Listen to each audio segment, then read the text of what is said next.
Serial तुमसे तुम तक के आने वाले एपिसोड में जबरदस्त ड्रामा और ट्विस्ट देखने को मिलेगा। अब तक आपने देखा कि आर्यवर्धन को अनु के पापा ने सख्त लहजे में चेतावनी दी है कि वह अनु से दूरी बनाए रखे।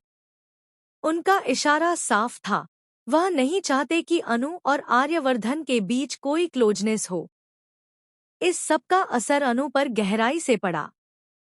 जब उसने देखा कि आर्यवर्धन बिना कुछ कहे ऑफिस से चला गया, तो उसे लगा कि आर्यवर्धन उससे नाराज है। इसी गलतफहमी में अनु एक बड़ा फैसला ले लेती है। वह सीधे आर्यवर्धन के घर जाने का निश्चय करती है। इस फैसले के पीछे कहीं न कहीं माताजी का बताया गया संकेत भी है, जिन्होंने कहा था कि उसके जीवन के पुराने पन्ने अब खुलने वाले हैं।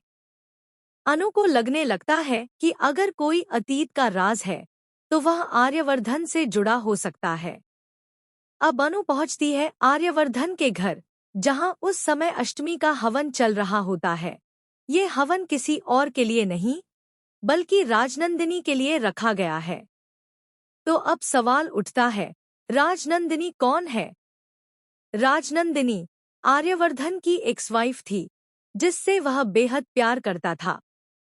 उसी के सपोर्ट और समझदारी से आज आर्यवर्धन इतना बड़ा बिजनेसमैन बन पाया। लेकिन अब वह इस दुनिया में नहीं है। कहानी में एक और चौंकाने वाला मोड़ ये है कि उसकी मौत भी एक रहस्य है, और उसमें कहीं न कहीं आर्यवर्धन का भी हाथ होने का इशारा मिलता है। अब जैसे ही अनु आर्यवर्धन के घर के गेट पर पहुंचती है, हवाओं का रुख बदलने लगता है।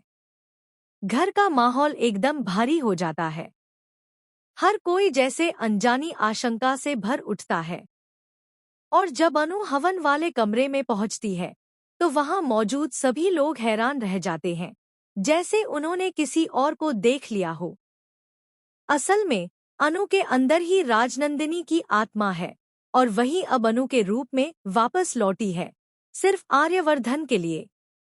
यह बहुत बड़ा खुलासा अब आने वाले ट्रैक में होने वाला है। मतलब अब कहानी एक नए मोड़ पर पहुंच चुकी है, जहां अतीत और वर्तमान टकराने वाले हैं, और सामने आएंगे कुछ चौंका देने वाले राज। तो दोस्तों, क्या आप तैयार हैं इस सुपरनैचुरल और इमोशनल ट्रैक के लिए? अपने विचार हमें कमेंट में बताएं और जुड़े रहिए तुमसे तुम तक के साथ।